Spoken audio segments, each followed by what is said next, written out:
everyone. Can you see me now?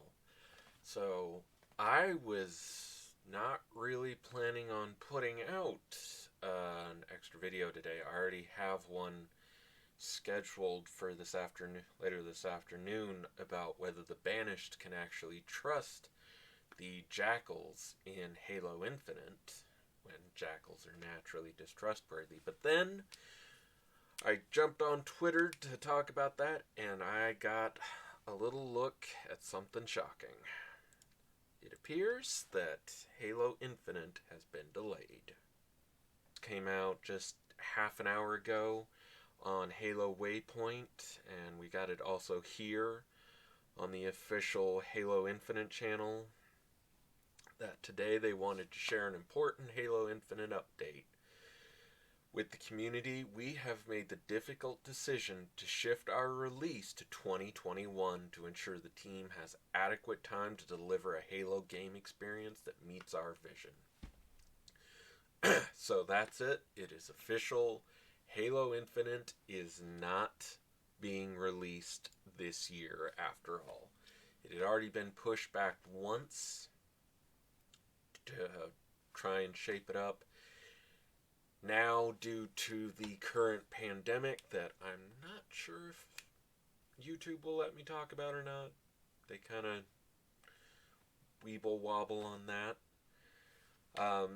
They just feel like 343, that is, feel that it's just not a good enough situation work-wise, putting their developers under increased pressure trying to do all this stuff from home to try and make a release date for this year.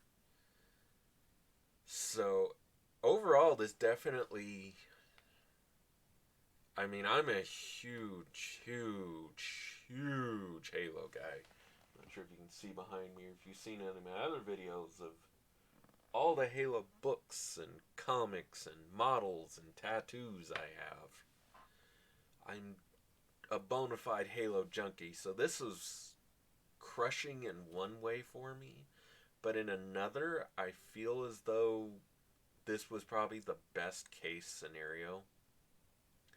People were already more than a little upset based on what they'd seen of Halo Infinite visually, and sound design as well. The guns just sounded like little, maybe an M80 at best, when it's supposed to be a very big ass shotgun.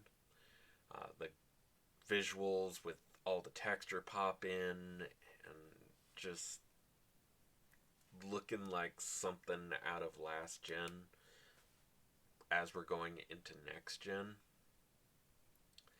It overall was not a good situation. You throw in the pandemic on top of it. Imagine trying to build a AAA next groundbreaking piece of gaming for an entire console generation to help usher in a new console generation from home, because you can't really go into your offices still. As far as I know, most of Washington is still shut down.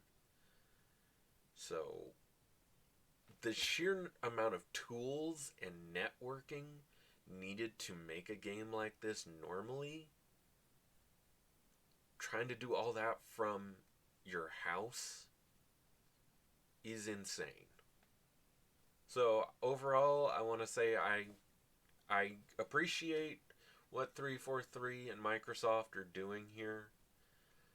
I definitely appreciate Chris Lee, the current studio head, coming out to give everyone a heads up sooner rather than later about this. They could have waited and just tried to hold off on making this announcement for even longer, but instead they're just owning up to the situation, being like, okay, this isn't working, we're making things worse by trying to force it, so we're gonna just cut back here to make sure this game gets made the right way instead of trying to rush it out the door to get it out there on time.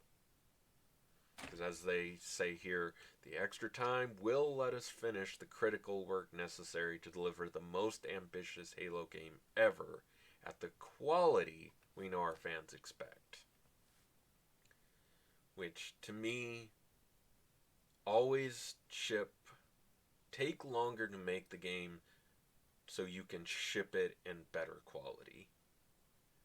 Now, there is a point where the amount of time you spend on it and the quality you get out of it just don't match up, where you spend years and years, like Anthem. Remember Anthem? Yeah, well, you'd be forgiven for not. No one else does. They spent how many years on Anthem, and look how that turned out. So, there is a trade-off, but we're in an unprecedented global situation, which means game companies have to just adapt to the situation as quickly as they can. So that's the news. Halo Infinite not coming till 2021. Let me know in the comments below what you guys think about that. Do you think it's a good idea? Do you think it's going to make any kind of real difference? I'm eager to hear what you have to say. Till next time, I've been Punk5, and this has been Punk5 Pop. See you later.